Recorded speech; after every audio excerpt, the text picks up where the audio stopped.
All right, now, Shalom.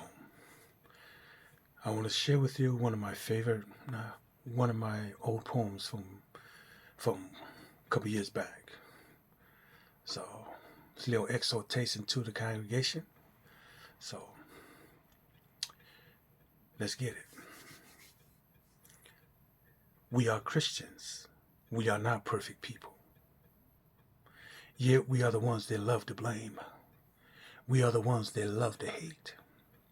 It's even now in the laws they just legislate. They even mocked and used our God's name in vain. But still we are not afraid nor ashamed, for we know one day everyone will bow to Jesus' great name. Don't think for a moment that you are getting away with anything. You are not. Just ask the Romans, the Assyrians, the Egyptians, or the Babylonians. You see, when God's judgment fell on them, not one of them got away. Not even the 185,000 Assyrian troops that dropped dead in one night. The Roman Empire collapsed from within. You already know what happened to the Egyptians at the Red Sea. Come on now. Are you that deceived that you can't see?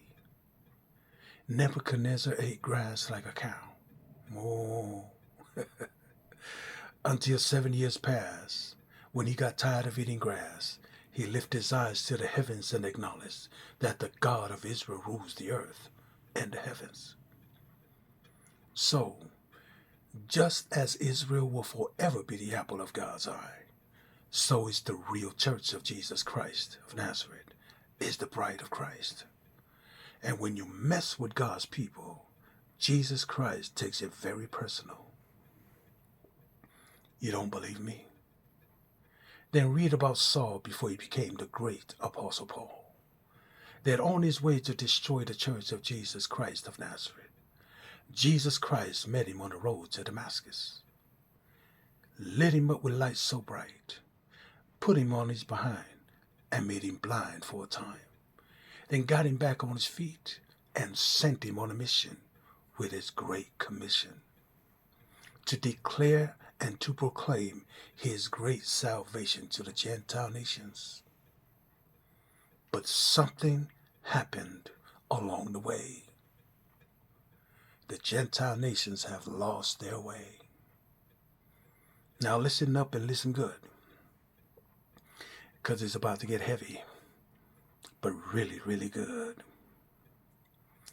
Now that the Gentile nations have enjoyed the prosperity that comes through the gospel of Jesus Christ, which is supposed to be their foundation, now they have eaten and are satisfied with abundance of riches that cannot be numbered nor can be multiplied.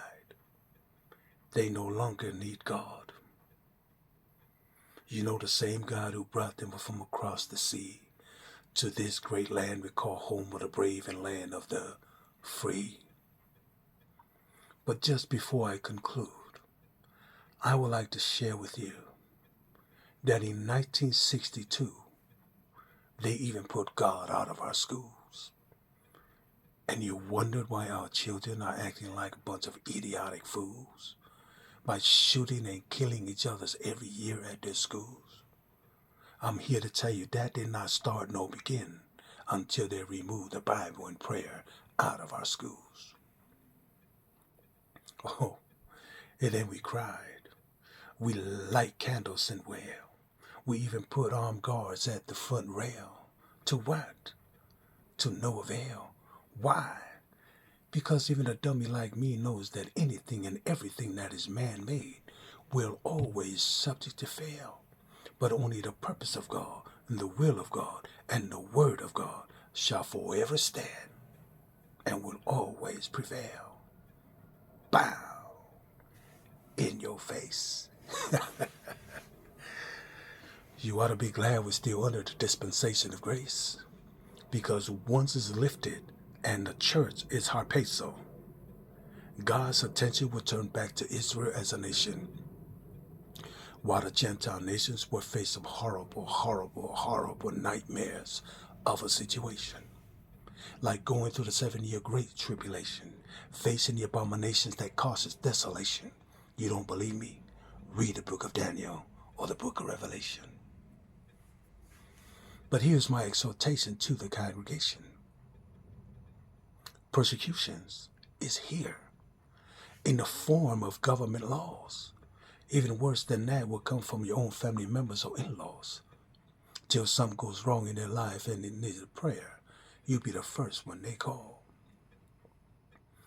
You see, in this life, you and I will face trials of many kinds. But be of good cheer. Jesus Christ has overcome the world.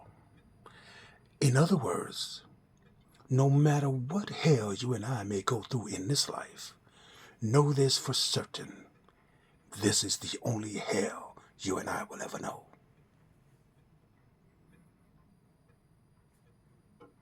This is the only hell you and I will ever know. So don't give up. Don't let up. Let's continue to fight the good fight and walk by faith and not by sight. Because soon and very soon, you and I will be out of sight. Hashem Adonai El Shaddai, El Elyon, the Lord Most High, Yeshua HaMashiach. Shalom.